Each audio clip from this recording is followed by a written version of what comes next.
إن الحمد لله نحمده ونصلي على رسوله الكريم أما بعد أعوذ بالله السميع العليم من الشيطان الرجيم بسم الله الرحمن الرحيم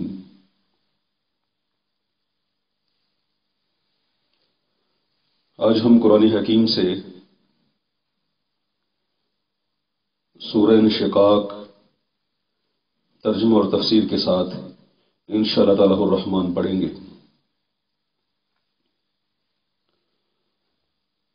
اللہ رب العزت قرآن حکیم میں ارشاد فرماتے ہیں اذا السماء انشقت، جب آسمان پھٹ جائے گا، وَأَذِنَتْ لِرَبِّهَا وَحُقَّتْ، اور وہ کان لگائے گا اپنے رب کے لیے۔ بریکٹ میں لکھا جا سکتا ہے حکم، اور وہ کان لگائے گا اپنے رب کے حکم پر۔ وحقت، اور یہی اس کے لائق ہے۔ وَإِذَا الْأَرْضُ مُدَّتْ، اور جب زمین پھیلا دی جائے گی۔ وَأَلْقَتْ مَا فِيهَا وَتَخَلَّتْ، وَأَلْقَتْ، اور وہ ڈال دے گی، وہ پھینک دے گی، وہ باہر پھینک دے گی۔ ما فِيهَا، جو کچھ اس میں ہے۔ وَتَخَلَّتْ، اور وہ خالی ہو جائے گی۔ وَأَذِنَتْ لِرَبِّهَا، اور وہ اپنے رب کے حکم پر کان لگائے گی۔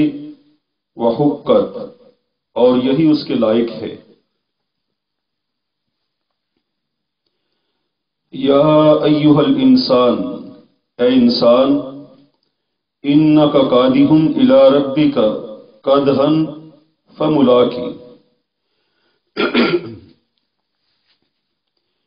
انک کادح الی ربک کدحا،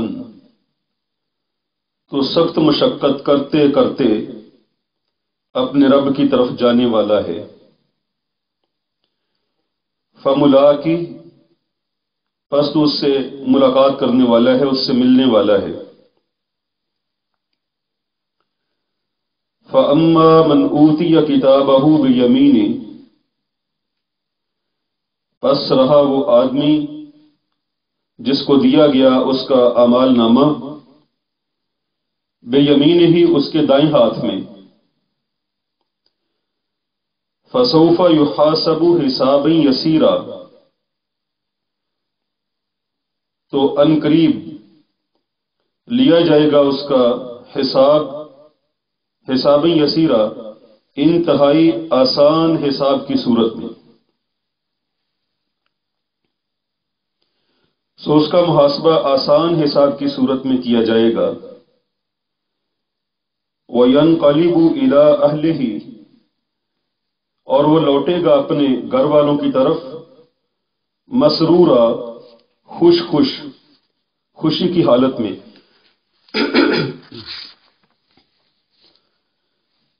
وَأَمَّا مَنْ أُوتِيَ كِتَابَهُ، اور رہا وہ جسے دیا گیا اس کا اعمال نامہ، وراء ظہرہ، اس کی پیٹھ کے پیچھے سے، اس کی پشت کے پیچھے سے۔ فسوف یدعو ثبورا، تو ان قریب وہ پکارے گا ہلاکت کو۔ ویصلی سعیرا، اور وہ داخل ہوگا بھڑکتی ہوئی آگ میں۔ انہ کان فی اہلہ، بلا شبہ وہ تھا اپنے گھر والوں میں، مسرورا، خوش، بلا شبہ وہ اپنے گھر والوں میں بہت خوش تھا۔ انہ ظن، اور یقیناً وہ سمجھتا تھا، ان لن یحور، یہ کہ ہرگز وہ واپس نہیں لوٹے گا۔ بلا، کیوں نہیں، ان ربہ کان بہ بصیرا، بلا شبہ اس کا رب اسے دیکھنے والا تھا۔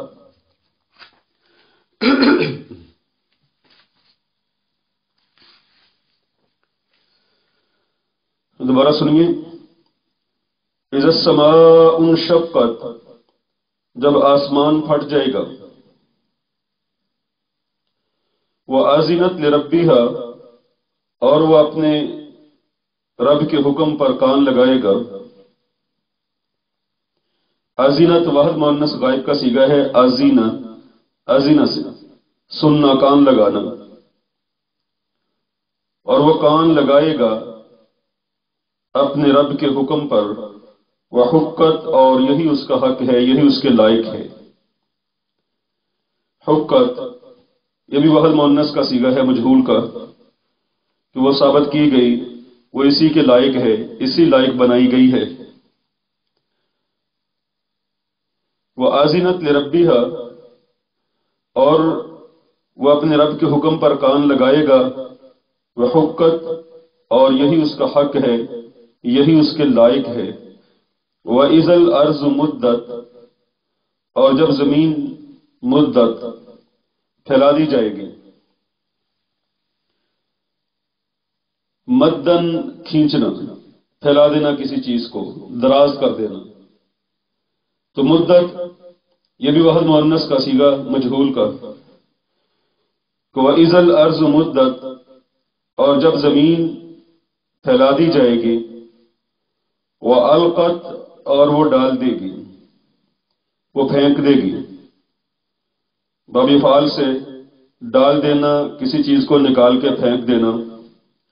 وَأَلْقَتْ، اور وہ باہر پھینک دے گی، مَا فِيهَا، جو بھی اس میں ہے۔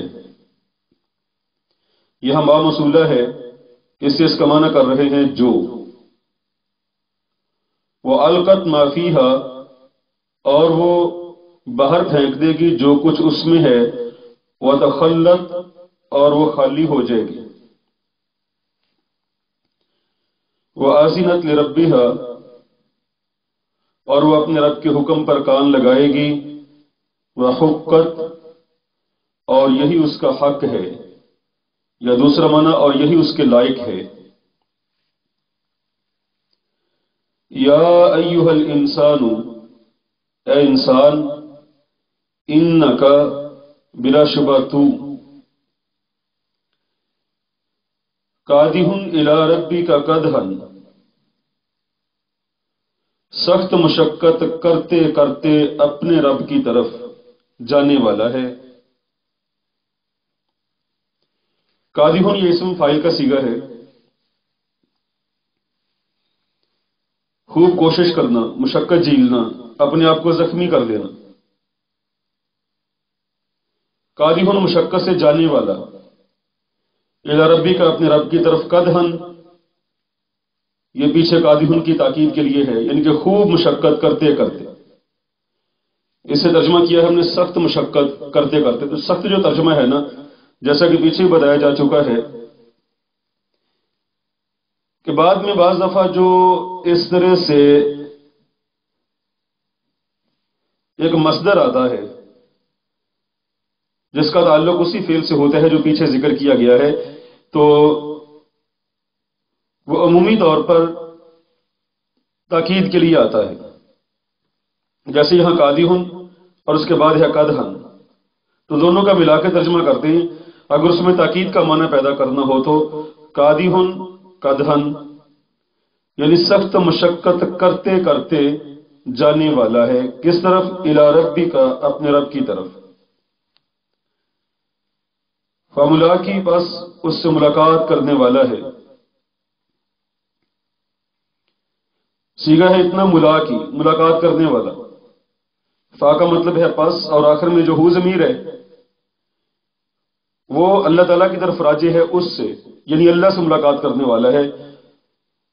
فملاقی، پس اس سے ملاقات کرنے والا ہے، اس سے ملنے والا ہے۔ انک قادح الی ربک قدحا، بلا شبہ تو سخت مشقت کرتے کرتے اپنے رب کی طرف جانے والا ہے۔ فملاقی، تو اس سے ملاقات کرنے والا ہے۔ فَأَمَّا مَنْ أُوتِيَ، پس رہا وہ جسے دیا گیا، کتابہ، اس کا اعمال نامہ، بیمینہ، اس کے دائیں ہاتھ میں، پس رہا وہ جسے دیا گیا اس کا اعمال نامہ اس کے دائیں ہاتھ میں، فسوف یحاسب، تو عنقریب اس کا محاسبہ کیا جائے گا۔ سوفا جو یحاسب کے شروع میں آیا ہے، فعل مضارع کے شروع میں سین یا سوفا آ جائے تو اس میں معنی پیدا ہو جاتا ہے قرب کا، یعنی کہ مستقبل قریب کا معنی ہو جاتا ہے۔ تو سوفا کا معنی ہم نے کیا ہے ان قریب۔ فسوف یحاسب، پس ان قریب اس کا محاسبہ کیا جائے گا، اس کا حساب لیا جائے گا۔ کیسا حساب؟ حساب یسیرا، آسان حساب۔ بس ان قریب اس کا محاسبہ کیا جائے گا آسان حساب کی صورت میں۔ وَيَنْقَلِبُ إِلَىٰ أَهْلِهِ، اور وہ لوٹے گا اپنے گھر والوں کی طرف، مسرورا، خوشی کی کیفیت میں یا خوش خوش۔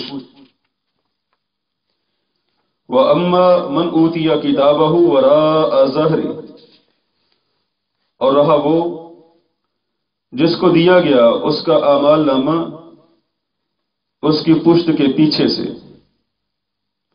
اس کی پیٹھ کے پیچھے سے۔ تو ظہر کہتے ہیں پیٹھ کو، جس کی جمع آتی ہے ازہر یا ظہور۔ تو ظہر ہی اس کی پیٹھ، ہو ضمیر کا ترجمہ اس۔ وَأَمَّا مَنْ أُوتِيَ كِتَابَهُ، اور رہا وہ جسے دیا گیا اس کا اعمال نامہ، وَرَاءَ ظَهْرِهِ، اس کی پیٹھ کے پیچھے سے۔ وراء اس کا معنی ہے پیچھے،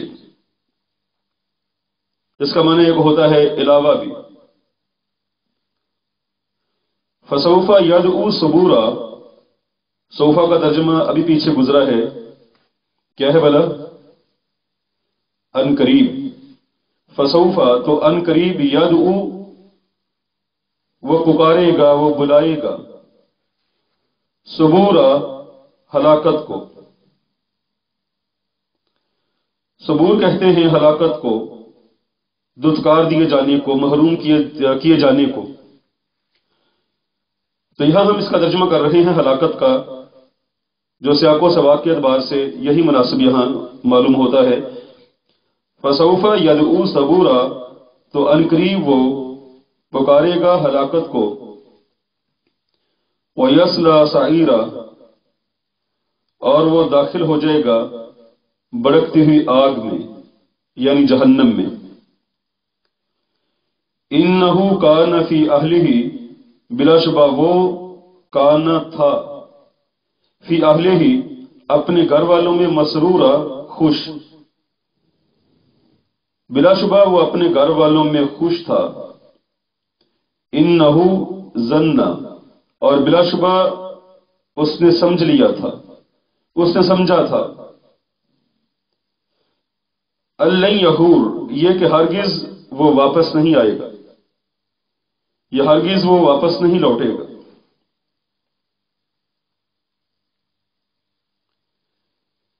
بلا کیوں نہیں، ان ربہ، بلا شبہ اس کا رب، کان بہ بصیرا، اسے خوب دیکھنے والا تھا۔ تو اس صورت میں احوال قیامت، حساب و کتاب، جزا و سزا کا ذکر ہے، اور غافل انسان کو اپنے گرد و پیش کے حالات میں غور و فکر کی دعوت ہے، اور اس عبرت حاصل کر کے ایمان باللہ اور ایمان بالقرآن تک پہنچنے کی ہدایت کی گئی ہے۔ اور ان مذکورہ آیات میں قیامت کے دن پیش آنے والے حادثات کو بھی بیان کیا گیا ہے، یعنی آسمان کا اللہ کے حکم سے پھٹ جانا، زمین کے اوپر سب چیزیں پہاڑ وغیرہ ہٹ کر زمین کا ہموار میدان اور وسیع ہو جانا، اور زمین کا تمام مردہ اجسام کو باہر اگل دینا، اور سب کا میدان محشر میں باری تعالیٰ کی بارگاہ میں جمع ہونا، اس میں ایک طرح سے لوگوں کو روز آخرت سے ڈرایا گیا ہے اور اپنے اعمال کی طرف توجہ دلانے کی اس میں پرزور اپیل کی گئی ہے۔ تو اللہ فرماتے ہیں اذا السماء انشقت، جب آسمان پھٹ جائے گا، جبکہ پیچھے تو ہم پڑھ کے آئے ہیں وَفُتِحَتِ السَّمَاءُ فَكَانَتْ أَبْوَابًا، اور آسمان کو کھولا جائے گا تو وہ دروازے دروازے ہو جائے گا، اور یہاں ہے کہ جب آسمان پھٹ جائے گا،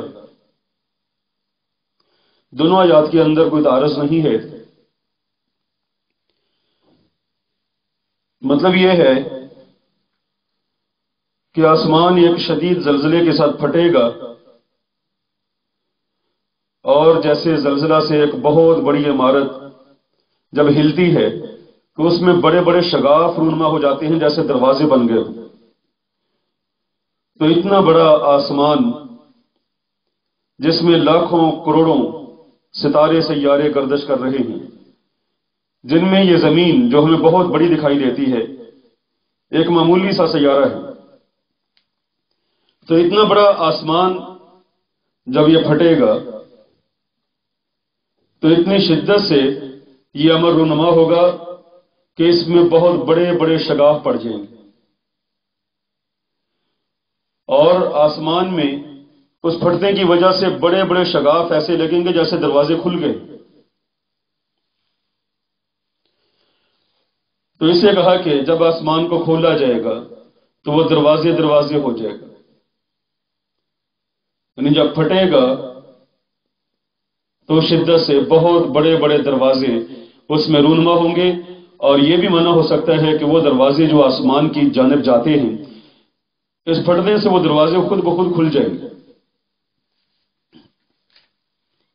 وَأَذِنَتْ لِرَبِّهَا وَحُقَّتْ، آذنت کان لگانا، غور سے سننا، یعنی غور سے سن کر اطاعت کرنا۔ تو جیسے ہی اللہ رب العزت کی جانب سے حکم ہوگا آسمان کے پھٹ جانے کا تو آسمان یہ حکم سنے گا اور اللہ رب العزت کے حکم کے مطابق اپنا وجود ختم کر دے گا، پھٹ جائے گا۔ اصل میں اللہ رب العزت کے جو احکام ہیں اس کی دو قسمیں ہیں، ایک تشریعی اور دوسرے ہیں تکوینی۔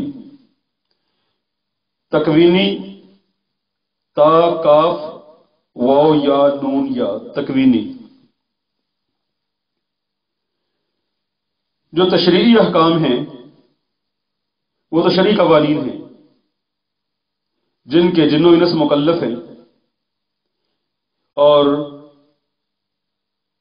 ان احکام کی ان کے لیے تعمیل کا حکم دیا گیا ہے، لیکن یہ ان احکام کو ماننے کے لیے اور اس پر عمل کرنے کے لیے مجبور نہیں ہیں، ان کو اختیار ہوتا ہے کہ چاہے تو اس کی تعمیل کریں چاہے اس کی خلاف ورزی کریں۔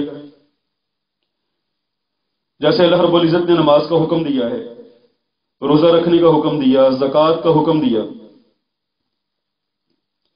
اب یہ ہے کہ چاہے تو اس حکم کو مان لے چاہے تو انکار کر دے، بھی اگر مان لے گا وہ مومن و مطیع ہے، اور اگر انکار کر دے گا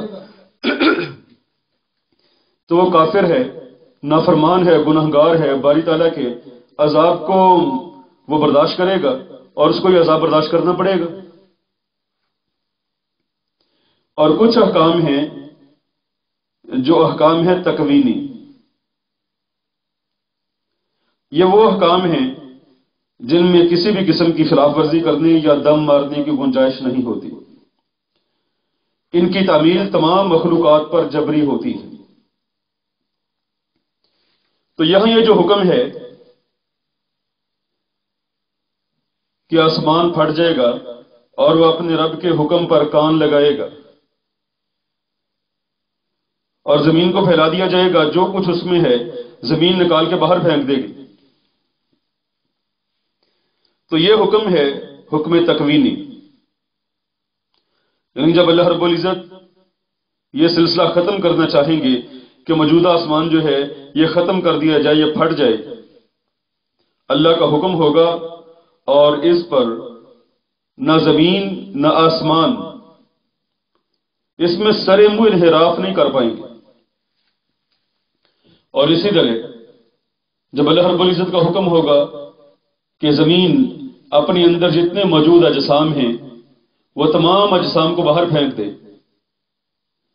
تو اب کسی انسان کے بھی یہ لائق نہیں ہوگا کہ وہ زمین سے باہر نہ نکلے۔ میدان محشر میں جب ان کو جمع کیا جائے گا تو کوئی ایک انسان بھی اس حکم سے سرتابی نہیں کر سکے گا، کیوں میدان محشر میں وہ نہیں جاتا۔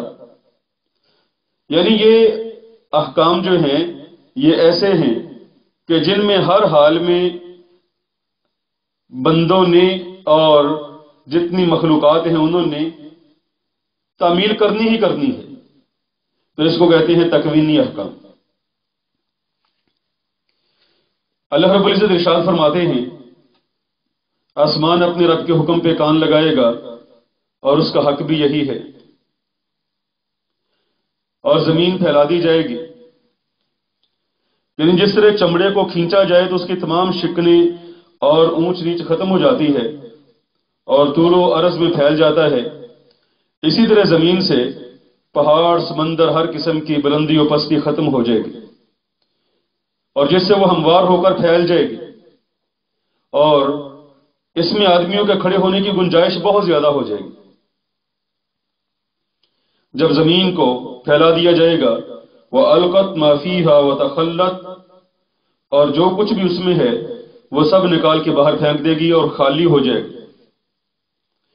یعنی تمام فوت شدہ لوگ اور زمین کے سارے خزانے، سونا، چاندی، معدنیات، یعنی کہ ما فیہا ما موصولہ ہے اور عموم کے لیے ہے کہ جو کچھ بھی ہے زمین سب کچھ باہر پھینک دے گی۔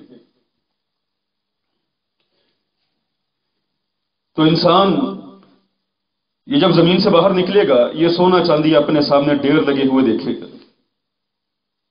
اور سوچے گا کہ یہ مال ہے جس کے لیے میں دنیا کے اندر لڑتا رہا، اس مال کی وجہ سے میں نے لوگوں کا خون کیا، اس مال کی وجہ سے میں نے مساکین کا، غرباء کا حق مارا، ان کا خون چوسا۔ سب لوگ میدان محشر میں جمع ہوں گے۔ اللہ رب العزت ارشاد فرماتے ہیں یا ایھا الانسان انک کادح الی ربک کدحا فملاقی، اے انسان تو سخت مشقت کرتے کرتے اپنے رب کی طرف جانے والا ہے اور پھر اس سے ملنے والا ہے۔ یعنی جس طرح زمین کو کسی ایک حالت پر دوام نہیں ہے اور جس طرح آسمان کو ایک حالت پر دوام نہیں ہے، یہ اپنی حالت کو بدلے گا، زمین اپنی حالت کو بدلے گی، اسی طرح اللہ رب العزت نے تمام مخلوقات کے لیے یہ اصول بنا دیا ہے کہ کوئی چیز بھی یکساں ایک حالت پر نہیں رہے گی، اور اے انسان تو بھی مشقت برداشت کرتے کرتے بالآخر کہاں پہنچے گا؟ اپنے رب کے ہاں۔ ایک انسان جتنی چاہے کوشش کر لے کہ اس نے اپنی صحت کو بہت بحال رکھنا ہے، اور اس میں اپنی صحت کو بحال رکھنے کے لیے وہ کیا کر رہا ہے؟ کوشش کر رہا ہے، مشقت کر رہا ہے، لیکن یہ مشقت کرتے کرتے بالآخر موت آ جائے گی۔ ایک آدمی گناہ میں کوشش کرتے کرتے بالآخر موت آ جائے گی. ایک آدمی نیکی میں کوشش کرتا جا رہا ہے، کبھی راتوں کو اٹھ کے مشقت کرتا ہے، اللہ کی عبادت کرتا ہے، کبھی سردی کے موسم میں اٹھ کے نماز پڑھنے کے لیے جاتا ہے، سخت گرمی میں دور سے چل کے مسجد میں آتا ہے. یہ مشقت کر رہا ہے، کوشش کر رہا ہے، اور بالآخر موت تو اس کو بھی آنی ہے. اللہ فرماتے ہیں، اے انسان تو کوشش کرتے کرتے اپنے رب کی طرف جانے والا ہے، فملاقی، اور پھر تو اس سے ملاقات کرنے والا ہے. یعنی یہ ہو ہی نہیں سکتا کہ تیری باری تعالیٰ سے ملاقات نہ ہو. یہ ملاقات کا ایک دن متعین ہے، اور اس دن سب انسانوں نے باری تعالیٰ کی بارگاہ میں آنا ہی آنا ہے. پھر اللہ رب العزت نے قیامت والے دن مومنین اور گنہگار مشرک و کافر ان کے بارے میں ذکر کیا. فَأَمَّا مَنْ أُوتِيَ كِتَابَهُ بِيَمِينِهِ، رہا وہ جسے اس کا اعمال نامہ اس کے دائیں ہاتھ میں دیا جائے گا تو اس کا بہت ہی آسان حساب لیا جائے گا. وہ اپنے گھر والوں کی طرف خوشی کے ساتھ لوٹے گا.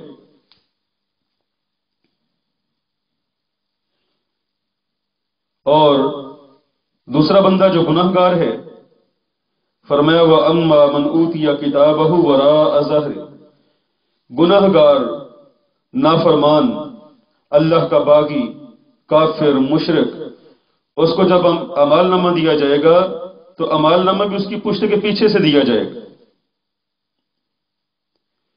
تو یہاں پیٹھ کے پیچھے اعمال نامے ملنے کا ذکر ہے، اور سورہ حاقہ میں بائیں ہاتھ میں نام عمل دینے کا ذکر ہے.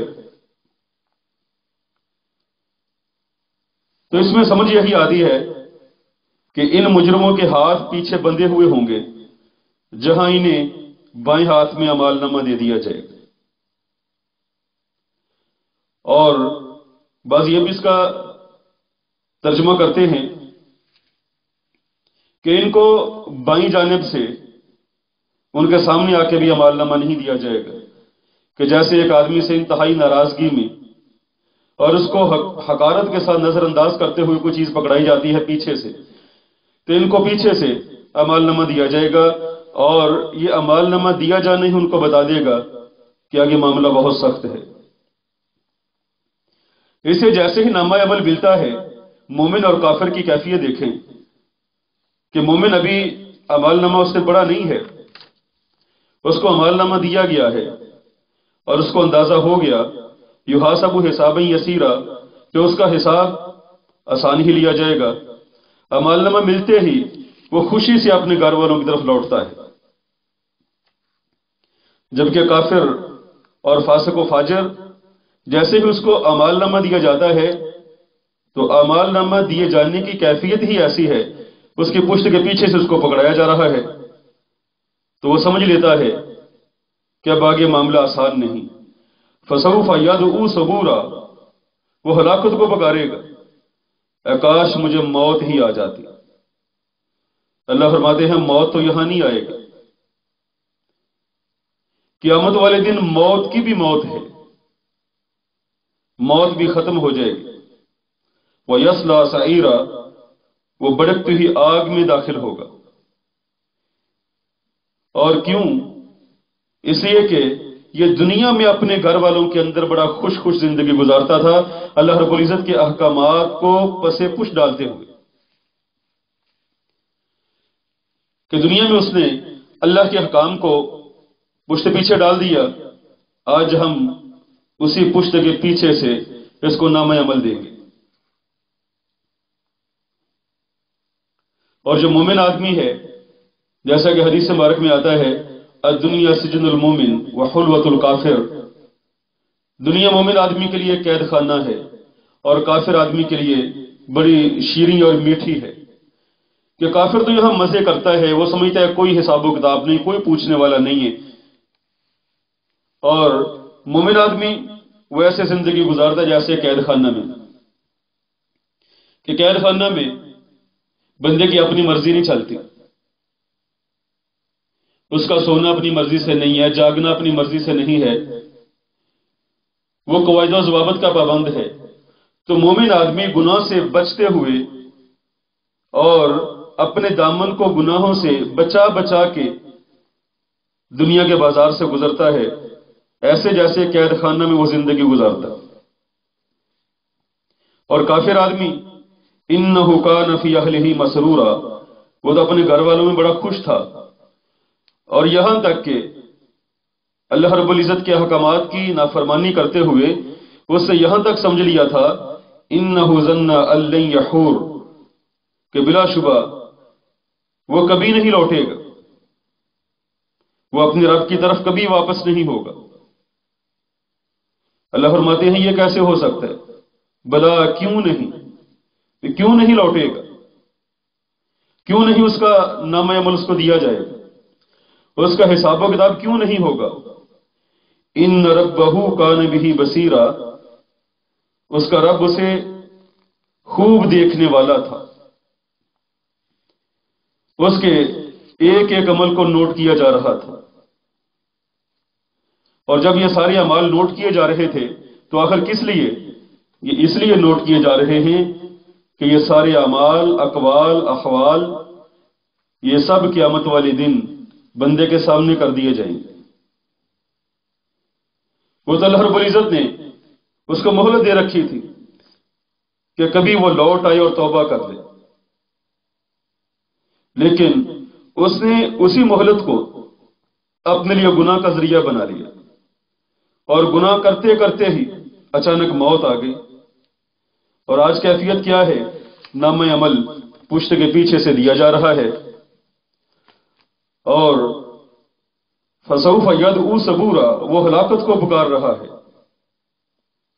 اور آج دنیا میں بھائیوں آخرت کی ہلاکت خیز گرمی کو سامنے رکھ کے عمال کرنے چاہیے۔ بالآخر اللہ رب العزت سے ملاقات کرنی ہے۔ بالکل واضح انداز میں اللہ رب العزت نے ان آیات کے اندر فرما دیا ہے کہ انسان مشقت کرتے کرتے بالآخر موت کا شکار ہو جائے گا، اور باری تعالیٰ کی بارگاہ میں اسے پہنچنا ہی پڑے گا، اور وہاں اسے اپنے اعمال کا حساب دینا ہے۔ تو آج کی دنیا، اس کی مشقت کل کا آرام ہے۔ سبحان ربک رب العزت عما یصفون وسلام علی المرسلین والحمد للہ رب العالمین۔